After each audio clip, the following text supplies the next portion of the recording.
السلام علیکم۔ باتوں کا سفر میں خوش آمدید۔ آج ہم ایک ایسی طاقت پر بات کریں گے جو اکثر آپ کہہ سکتے ہیں نظر انداز کر دی جاتی ہے، لیکن اس میں ہماری زندگیوں کو، ہمارے تعلقات کو بہتر بنانے کی وہ غیر معمولی صلاحیت ہے۔ یہ طاقت ہے دوسروں میں اچھائی دیکھنے کی، اسے پہچاننے کی، اور پھر اہم بات اسے تسلیم کرنے کی۔ جی بالکل، یہ سننے میں تو شاید بہت سادہ لگے ہے نا؟ ہاں بالکل۔ لیکن اس کے جو اثرات ہیں وہ واقعی بہت گہرے ہو سکتے ہیں۔ جی، اور آج کی جو ہماری گفتگو ہے یہ کتاب زندگی کے عظیم سبق کے ایک باب پر مبنی ہے۔ مصنف نے اس میں اپنے ذاتی تجربات، اپنے مشاہدات کی روشنی میں یہ بتایا ہے کہ تعریف اور حوصلہ افزائی کیسے ہماری زندگی کا رخ بدل سکتی ہے۔ تو آج ہم اسی کا ذرا گہرائی سے جائزہ لیں گے۔ یقیناً، اور مقصد صرف یہ دہرانا نہیں ہے کہ بھئی تعریف کرنا اچھی بات ہے، بلکہ یہ سمجھنا ہے کہ دوسروں کی خوبیوں کو پہچاننا، ان کا اعتراف کرنا کیوں اتنا ضروری ہے۔ صحیح۔ نفسیاتی طور پر یہ کیسے کام کرتا ہے اور اس کے ہماری اپنی ذات پر، ہمارے ارد گرد کے لوگوں پر کیا ٹھوس، کیا مثبت اثرات ہو سکتے ہیں۔ بالکل، اور اسی حوالے سے رچرڈ ڈی واس کا ایک قول ہے بڑا دلچسپ۔ وہ کہتے ہیں مضبوط حوصلہ افزائی جیسی طاقتور چیزیں دنیا میں چند دیکھی ہیں۔ یعنی بہت کم چیزیں اتنی طاقتور ہیں جتنی حوصلہ افزائی۔ جی، تو سوال یہ ہے کہ کیا واقعی چند تعریفی کلمات میں اتنی طاقت ہو سکتی ہے؟ کیا وہ کسی کی زندگی بدل سکتے ہیں؟ آئیے مصنف کے اپنے تجربات کی روشنی میں اس بات کو سمجھنے کی کوشش کرتے ہیں۔ مصنف اپنی کہانی شروع کرتے ہیں دو مختلف دوستوں کے ذکر سے، جن کے رویوں نے ان کی زندگی پر بہت گہرے اثرات چھوڑے۔ جب انہوں نے پڑھانا شروع کیا کوئی 20 سال کی عمر میں، تو ان کا ایک قریبی دوست تھا۔ وہ عمر میں کوئی 8 سال بڑا تھا ان سے۔ اچھا۔ اور تدریس میں کافی تجربہ کار بھی تھا، تو ایک طرح سے وہ ان کے لیے آپ کہہ لیں رہنما یا مینٹور جیسا تھا۔ جی، سرپرست۔ ہاں، سرپرست۔ اور مصنف کو ان کی قابلیت پر فخر بھی تھا۔ اب یہ دوست جو تھے وہ اکثر وقت نکال کر مصنف کو بتاتے تھے کہ وہ پڑھانے میں کہاں غلطی کر رہے ہیں، کون سی خامیاں ہیں، طلبہ کو ان کی کیا باتیں ناپسند ہیں، وغیرہ وغیرہ۔ اب شروع میں تو مصنف نے اسے مثبت لیا، ظاہر ہے، اصلاح کے لیے ضروری سمجھا ہوگا۔ بالکل، اپنی اصلاح کا ذریعہ سمجھا، کارکردگی بہتر کرنے کی کوشش بھی کی۔ اور چونکہ دوستی گہری تھی تو یہ تنقید صرف وہ پروفیشنل لائف تک نہیں رہی، ذاتی معاملات میں بھی آ گئی ہوگی۔ جی ہاں، ذاتی معاملات تک پھیل گئی۔ مصنف نے وہ کہتے ہیں اس کا بھی برا نہیں مانا، سوچا چلو کوئی تو ہے جو ایمانداری سے بتا رہا ہے۔ یہاں ایک بات سمجھنے کی ضرورت ہے نفسیاتی طور پر۔ دیکھیں، تنقید اگر تعمیری ہو، متوازن ہو، تو وہ بہتری لا سکتی ہے۔ صحیح۔ لیکن مصنف کی کہانی میں جو مسئلہ نظر آ رہا ہے وہ یہ ہے کہ یہ تنقید مسلسل تھی، اور اس میں تعریف، حوصلہ افزائی وہ بالکل نہیں تھی۔ ہاں، یہی اصل نقطہ ہے۔ جب کسی کو مسلسل صرف یہی بتایا جائے کہ تم یہ غلط کر رہے ہو، وہ غلط کر رہے ہو، تو وقت کے ساتھ اس کے مثبت اثرات ختم ہو جاتے ہیں۔ جی ہاں، بالکل یہی ہوا۔ مصنف لکھتے ہیں کہ وقت گزرنے کے ساتھ ساتھ یہ مسلسل نکتہ چینی یہ تھکا دینے والی بن گئی، حوصلہ شکنی ہونے لگی۔ انہیں ایسا لگنے لگا جیسے وہ کچھ ٹھیک کر ہی نہیں سکتے، اور وہ دوستی جو اتنی اچھی نیت سے، رہنمائی کے جذبے سے شروع ہوئی تھی، وہ تقریباً 12 سال بعد 12 سال؟ جی، 12 سال بعد مکمل طور پر ختم ہو گئی، کیونکہ وہ ایک طرفہ منفی رویہ، اس کا بوجھ اٹھانا ناممکن ہو گیا تھا۔ یہ واقعی ایک اہم سبق ہے۔ نیت چاہے کتنی ہی اچھی کیوں نہ ہو، اگر آپ کا رائے دینے کا انداز صرف منفی ہے، صرف خامیاں نکالنے والا ہے، تو تعلق خراب ہو سکتا ہے۔ بالکل، وہ تعلق کو ناقابل تلافی نقصان پہنچا سکتا ہے۔ دیکھیں، انسان کو اپنی غلطیوں کا پتہ چلنا چاہیے، لیکن ساتھ ہی اسے اپنی خوبیوں، اپنی کامیابیوں کے اعتراف کی بھی ضرورت ہوتی ہے۔ جی بالکل۔ مسلسل تنقید تو خود اعتمادی ختم کر دیتی ہے، انسان دفاعی ہو جاتا ہے، وہ بہتری کی کوشش کرنے کے بجائے بس خود کو بچانے میں لگ جاتا ہے۔ اچھا، اب آتے ہیں دوسرے دوست کی طرف۔ یہ ایک نئے ساتھی استاد تھے، کچھ سال بعد اسی اسکول میں تبادلہ ہو کر آئے، اور پہلے دن سے ہی یہ بات بالکل واضح ہو گئی کہ وہ طلباء میں غیر معمولی طور پر مقبول ہیں۔ اچھا، کیا وجہ تھی؟ یہی مصنف کو بھی تجسس ہوا۔ انہوں نے غور کرنا شروع کیا کہ آخر ان کی مقبولیت کا راز کیا ہے۔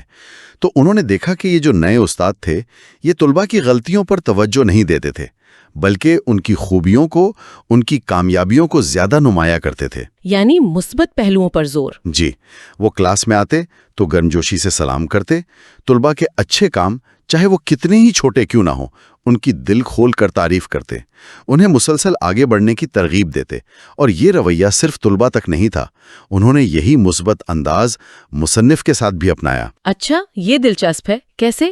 وہ مصنف کی تدریسی صلاحیتوں کی تعریف کرتے، ان کے پڑھانے کے انداز کی، ان کی ذاتی اچھائیوں کی۔ وہ بتاتے کہ طلباء ان سے کتنا سیکھ رہے ہیں، انہیں کتنا پسند کرتے ہیں، اور یہ صرف زبانی جمع خرچ نہیں تھا، حقیقی مشاہدات پر مبنی تھا۔ جی ہاں، حقیقی مشاہدات پر۔ تو نتیجہ کیا نکلا؟ یہ دوستی وقت کے ساتھ مضبوط سے مضبوط تر ہوتی گئی، اور 25 سال بعد بھی 25 سال، ماشاءاللہ۔ جی 25 سال بعد بھی نہ صرف قائم ہے بلکہ اور گہری اور بامانی ہو گئی ہے۔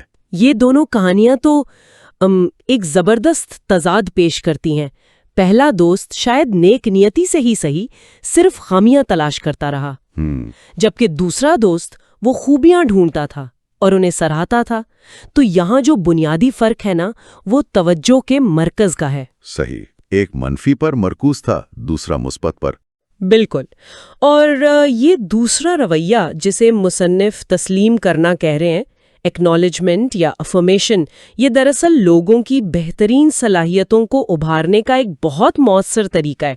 جب آپ کسی کی خوبی کو تسلیم کرتے ہیں تو آپ لاشعوری طور پر اس خوبی کو مزید مضبوط کر رہے ہوتے ہیں۔ جی، تقویت پہنچا رہے ہوتے ہیں۔ ہاں، تقویت پہنچا رہے ہوتے ہیں۔ یہ اعتماد بحال کرتا ہے، تعلقات کو مضبوط بناتا ہے اور مزید بہتری کی تحریک دیتا ہے۔ تو یہیں سے یہ تسلیم کرنے یعنی ایکنالجمنٹ یا افرمیشن کی طاقت کا تصور واضح ہوتا ہے، جو دوسرے دوست کے رویے سے بالکل عملی طور پر ظاہر ہوا۔ ماخذ کے مطابق تسلیم کرنے کا مطلب صرف تعریف کرنا نہیں ہے، یہ ایک وسیع رویہ ہے۔ اس میں شامل ہے کیا شامل ہے؟ اس میں شامل ہے لوگوں میں بہترین اوصاف کو فعال طور پر دیکھنا اور تلاش کرنا، ان کی حوصلہ افزائی کرنا، انہیں آگے بڑھنے کی ترغیب دینا، تعریف اور تحسین کے حقیقی پہلو تلاش کرنا، چاہے وہ چھوٹے ہی کیوں نہ ہوں۔ ہاں، مخلصانہ تعریف۔ جی، مخلصانہ، اور دوسروں کے لیے مددگار بننا، معاون بننا، ان کے اچھے کاموں کو سراہ کر انہیں مستقل رویہ بنانے میں مدد دینا، اور یہ بہت اہم ہے، انہیں خوش ہونے کی، اپنی قدر محسوس کرنے کی وجہ فراہم کرنا۔ زبردست۔ تو یہاں پھر وہی رچرڈ ڈیواس کا قول یاد آتا ہے، مضبوط حوصلہ افزائی جیسی طاقتور چیزیں چند ایک ہی ہیں۔ اگر ہم اسے ذرا وسیع تر تناظر میں دیکھیں تو یہ جو تسلیم کرنے کا عمل ہے، یہ انسانی تحریک یعنی موٹیویشن کے بنیادی اصولوں سے جڑا ہوا ہے۔ کیسے؟ ذرا وضاحت کریں۔ دیکھیں، جب ہمارے کسی کام کو، کوشش کو یا ہماری کسی خوبی کو سراہا جاتا ہے تو یہ ہمارے دماغ میں ایک مثبت کیمیائی رد عمل پیدا کرتا ہے، ہمیں اچھا محسوس ہوتا ہے۔ جی، یہ ہمیں احساس دلاتا ہے کہ ہماری کوشش رائگاں نہیں گئی، اور یہ چیز ہمیں اگلی بار اس سے بھی بہتر کرنے پر اکساتی ہے۔ یہ انسان کے اندر جو چھپی ہوئی صلاحیتیں ہوتی ہیں نا، ان کو باہر نکالنے کا ایک قدرتی اور بہت مؤثر طریقہ ہے۔ لیکن افسوس کی بات یہ ہے کہ ہمارے معاشرے میں اکثر الٹا ہوتا ہے۔ ہاں، بالکل۔ ہمارا معاشرتی ماحول اکثر اس کے برعکس کام کرتا ہے۔ ہم خامیوں، غلطیوں، کمزوریوں پر تنقید کرنے میں زیادہ جلدی کرتے ہیں۔ صحیح۔ جبکہ خوبیاں اور کامیابیاں وہ اکثر نظر انداز ہو جاتی ہیں یا انہیں معمولی سمجھ لیا جاتا ہے۔ منفی تنقید بہت عام ہے، جبکہ مثبت اور مخلصانہ حوصلہ افزائی وہ نسبتاً کم ہے۔ جیسے ڈیل کارنیگی نے کہا تھا، کوئی بھی احمق تنقید، مذمت اور شکایت کر سکتا ہے، اور زیادہ تر احمق ایسا ہی کرتے ہیں۔ بالکل۔ دوسروں میں اچھائی تلاش کرنا اور اسے بیان کرنا، یہ دراصل ایک ہنر ہے، ایک سمجھداری کا انتخاب ہے، اور یہ بات ماخذ میں بتائے گئے دوسرے اسباق سے بھی جڑتی ہے، جیسے اپنے لیے سوچنا، شعوری طور پر اچھی عادات اپنانا۔ جی، اور ان اچھی عادتوں میں سے ایک اہم عادت دوسروں میں اچھائی کو دیکھنا اور تسلیم کرنا ہے۔ بالکل۔ اور یہ صرف ذاتی تعلقات یا کلاس روم تک ہی محدود نہیں ہے۔ تاریخ اگر دیکھیں تو وہاں بھی مثالیں ملتی ہیں کہ تعریف اور تسلیم کرنے کی طاقت عظیم رہنماؤں کی کامیابی میں کتنا اہم کردار ادا کرتی رہی ہے۔ ابراہم لنکن اور بینجامن فرینکلن کی مثالیں لیں۔ ہم انہیں ان کی تاریخی کامیابیوں کے لیے جانتے ہیں۔ لنکن نے امریکہ میں غلامی ختم کی، فرینکلن کی ایجادات، تحریریں، سفارتکاری۔ جی ہاں، بہت بڑی کامیابیاں ہیں۔ بالکل، لیکن مصنف کہتے ہیں کہ ان کی کامیابیوں کا ایک بڑا اور شاید کم سمجھا جانے والا راز ان کی غیر معمولی انسانی تعلقات کی مہارت تھی اور دوسروں کو تسلیم کرنے کا فن تھا۔ اچھا، یہ کیسے؟ ان دونوں شخصیات میں یہ کمال کی صلاحیت تھی کہ وہ ہر قسم کے لوگوں کے ساتھ، حتیٰ کہ اپنے مخالفین یا مشکل شخصیات کے ساتھ بھی مؤثر طریقے سے کام کر سکتے تھے۔ وہ لوگوں کی خامیوں پر نہیں الجھتے تھے، بلکہ ان کی خوبیوں کو پہچانتے تھے اور انہیں استعمال میں لاتے تھے۔ یعنی صلاحیتوں کو بروئے کار لانا۔ جی، اور مصنف کے مطابق یہ صلاحیت ان کی کامیابی میں کسی دوسرے ٹیکنیکل یا سیاسی ہنر سے زیادہ اہم ثابت ہوئی۔ مثال کے طور پر لنکن کی کابینہ کو دیکھیں۔ خانہ جنگی کا دور تھا اور کابینہ میں ایسے لوگ تھے جو مختلف نظریات رکھتے تھے، انا پرست تھے، بعض اوقات ایک دوسرے سے سخت نفرت بھی کرتے تھے۔ یہ تو بہت مشکل صورتحال ہوگی۔ بہت مشکل۔ کوئی عام لیڈر ہوتا تو شاید ان مشکل لوگوں سے جان چھڑانے کی کوشش کرتا، لیکن لنکن نے ایسا نہیں کیا۔ انہوں نے ان کے اختلافات کے باوجود ان کی قابلیتوں کو تسلیم کیا، ان سے باقاعدگی سے مشورے لیے، عوامی سطح پر ان کی خدمات کو سراہا، اور اس طرح انہیں ایک متحد اور مؤثر ٹیم میں بدل دیا جس نے ملک کو تاریخ کے مشکل ترین دور سے نکالا۔ کمال ہے، یہ تو قیادت کا ایک اعلیٰ نمونہ ہے۔ بالکل۔ اسی طرح بینجامن فرینکلن، انہوں نے اپنی آپ بیتی میں خود لکھا ہے، کھلے دل سے مانا ہے کہ انہیں اپنی فطری تنقیدی اور بحث کرنے کی عادت پر قابو پانے کے لیے کتنی محنت کرنی پڑی۔ انہوں نے خود مانا؟ جی ہاں، انہوں نے اسے اپنی زندگی کا ایک دلیرانہ اور کٹھن پروجیکٹ کہا۔ وہ لکھتے ہیں کہ انہوں نے شعوری طور پر دوسروں سے اختلاف کرنے، ان کی غلطیاں نکالنے سے گریز کرنا سیکھا، اور اس کی بجائے ان میں خوبیاں تلاش کرنے اور ان کی تعریف کرنے کی عادت ڈالی۔ اور اس کا نتیجہ کیا نکلا؟ یہ تبدیلی مصنف کے مطابق ان کی عوامی مقبولیت اور خاص طور پر سفارتی کامیابیوں میں فیصلہ کن ثابت ہوئی۔ تو ان تاریخی مثالوں سے جو سبق ملتا ہے وہ یہ ہے کہ دوسروں کو تسلیم کرنا صرف خوش اخلاقی یا نرمی نہیں ہے، بلکہ یہ ایک حکمت عملی ہے۔ بالکل، یہ قیادت، اثر و رسوخ اور بڑے مقاصد حاصل کرنے کے لیے ایک انتہائی مؤثر حکمت عملی ہے۔ لنکن اور فرینکلن جیسے رہنما تعریف اور حوصلہ افزائی میں چھپی اس عظیم قوت سے واقف تھے۔ وہ سمجھ گئے تھے کہ دوسروں کو بلند کر کے، ان کی بہترین صلاحیتوں کو سامنے لا کر وہ نہ صرف اپنے مقاصد حاصل کر سکتے ہیں بلکہ خود بھی تاریخ میں ایک اونچا مقام پا سکتے ہیں۔ جی، اس سے یہ دلچسپ سوال پیدا ہوتا ہے کہ اگر یہ اتنی طاقتور حکمت عملی ہے تو ہم اسے اپنی روزمرہ زندگی میں زیادہ استعمال کیوں نہیں کرتے؟ کیا یہ مشکل ہے یا ہم اس کی اہمیت سے ہی واقف نہیں؟ شاید عملی مشق کی کمی ہے، اور اسی لیے مصنف اپنی کلاس روم میں استعمال ہونے والی ایک دلچسپ مشق کا ذکر کرتے ہیں جسے وہ ہاٹ سیٹ کہتے ہیں۔ Hot seat? یہ کیا ہے؟ یہ مشق براہ راست اسی اصول کو عملی جامہ پہنانے میں مدد دیتی ہے۔ اس میں ہوتا یہ ہے کہ ایک طالب علم کلاس کے سامنے ایک کرسی پر بیٹھتا ہے، ہاٹ سیٹ پر۔ باقی طلباء اس کے سامنے ایک نیم دائرے میں بیٹھ جاتے ہیں۔ ہاٹ سیٹ پر بیٹھا طالب علم سب سے پہلے خود سے یہ سوال پوچھتا اور جواب دیتا ہے کہ مجھ میں کیا خوبی ہے۔ اچھا، پہلے خود بتاتا ہے؟ جی۔ اس کے بعد نیم دائرے میں بیٹھا ہر طالب علم باری باری ہاٹ سیٹ والے طالب علم کو بتاتا ہے کہ وہ اس میں کون سی خوبی یا کون سی مثبت بات دیکھتا ہے، اور ہاٹ سیٹ پر بیٹھے طالب علم کا کام صرف خاموشی سے سننا ہوتا ہے۔ کوئی بحث نہیں، کوئی وضاحت نہیں، صرف سننا۔ صرف سننا۔ مصنف بتاتے ہیں کہ جب وہ اگلے دن طلباء سے اس مشق کے بارے میں پوچھتے ہیں، ان کے تاثرات لیتے ہیں، تو جواب تقریباً ہمیشہ بہت ہی مثبت ہوتا ہے۔ کیا کہتے ہیں طلباء؟ وہ بتاتے ہیں کہ انہیں یہ سن کر بہت اچھا لگا، اپنی ان خوبیوں پر یقین پختہ ہوا جن کا شاید انہیں خود بھی پوری طرح اندازہ نہیں تھا۔ ان کے خود اعتمادی میں اضافہ ہوا۔ یہ تجربہ ان کے ذہن پر گہرا مثبت اثر چھوڑتا ہے۔ یہ مشق تو عملی طور پر اس بات کی تصدیق کرتی ہے کہ انسان کو تسلیم کیے جانے کی کتنی شدید ضرورت ہوتی ہے۔ جی بالکل۔ جب دوسرے، خاص طور پر ہمارے ساتھی، ہماری خوبیوں کا اعتراف کرتے ہیں تو یہ ہماری ذات کے بارے میں ہمارے تصور کو بہت مثبت طریقے سے متاثر کرتا ہے، اور یہ صرف اس شخص کے لیے فائدہ مند نہیں جس کی تعریف ہو رہی ہے، بلکہ یہ تعریف کرنے والوں کو بھی دوسروں میں وہ فعال طور پر اچھائی تلاش کرنے کی تربیت دیتی ہے۔ صحیح کہا۔ یہ ایک ایسا ماحول پیدا کرتی ہے جہاں لوگ ایک دوسرے کی کمزوریوں کے بجائے طاقتوں پر توجہ مرکوز کرتے ہیں، جو مجموعی طور پر گروپ کی صحت اور کارکردگی کے لیے بہت مفید ہے۔ یہ مثبت پہلوؤں پر توجہ مرکوز کرنے کا ایک مؤثر طریقہ ہے، وہ بھی ایک محفوظ ماحول میں۔ بالکل۔ تو اس تمام گفتگو، ان کہانیوں، مثالوں اور اس مشق کی روشنی میں اس ماخذ سے جو اہم اسباق یا بار بار آنے والے نقاط سامنے آتے ہیں، ان کا خلاصہ اگر کریں تو وہ کچھ یوں بنتا ہے۔ پہلا، اچھائی پر توجہ دیں۔ لوگوں کی برائیوں یا خامیوں پر غور کرنے کے بجائے ان کی اچھائیوں اور خوبیوں پر اپنی توجہ مرکوز رکھیں۔ جی، یہ آپ کے اپنے نقطہ نظر کو بھی مثبت بنائے گا۔ بالکل۔ دوسرا، خوبیاں تلاش کرنے کی عادت اپنائیں۔ دوسروں میں فعال طور پر خوبیاں اور مثبت پہلو تلاش کرنے کو اپنی عادت بنا لیں۔ یہ ایک مشق ہے جو وقت کے ساتھ آسان ہوتی جاتی ہے۔ صحیح۔ تیسرا، تعریف بمقابلہ عیب جوئی۔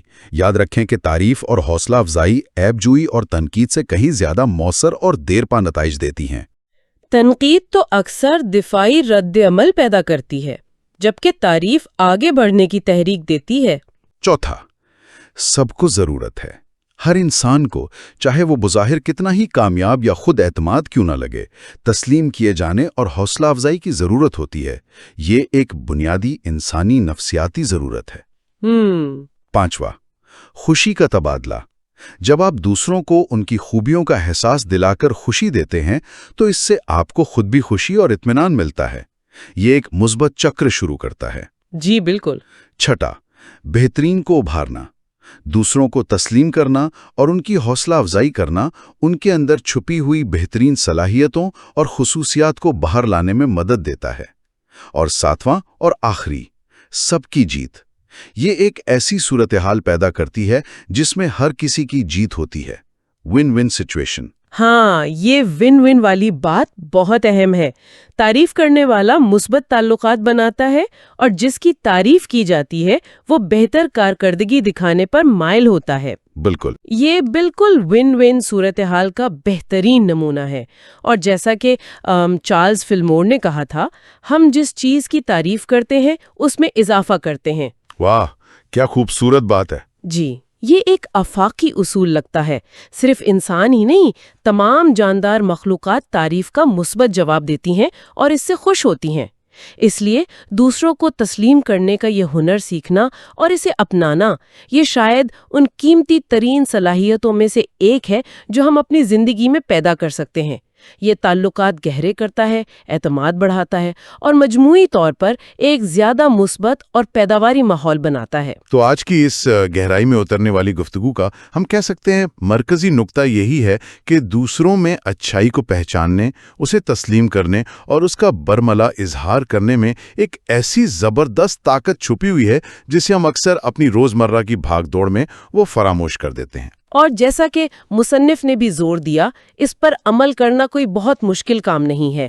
یہ آسان ہوتا ہے، یہ مزیدار ہوتا ہے اور یہ پازیٹیو نتائج کو جنم لیتا ہے۔ جی، یہ ایک ایسا ہنر ہے جسے جتنا زیادہ آزمایا جائے اتنا ہی اس میں مہارت آتی جاتی ہے۔ ایک چھوٹی سی کوشش ہے جس کے ثمرات بہت بڑے ہو سکتے ہیں۔ آخر میں اس گفتگو کو ایک ایسے نقطے پر ختم کرتے ہیں جو ہمیں سوچنے پر مجبور کرے۔ عظیم فرانسیسی فلسفر اور ریاضی دان بلیس پیسکل کا ایک مشہور قول ہے، مہربان الفاظ پر کچھ بھی خرچ نہیں ہوتا جبکہ ان سے حاصل بہت کچھ ہوتا ہے۔ Kind words cost nothing yet achieve much۔ بہت خوب۔ جی، یہ کتنی سادہ مگر کتنی گہری بات ہے۔ سننے والے اس پر ضرور غور کریں کہ وہ کیسے اس سادہ مگر طاقتور اصول کو اپنی روزمرہ کی بات چیت میں، اپنے گھر میں، اپنے کام کی جگہ پر، اپنے تمام تعلقات میں زیادہ شعوری طور پر اپنا سکتے ہیں۔ صرف چند مہربان اور حوصلہ افزا الفاظ کسی کے دن کو اور شاید کسی کی زندگی کو کیسے بدل سکتے ہیں۔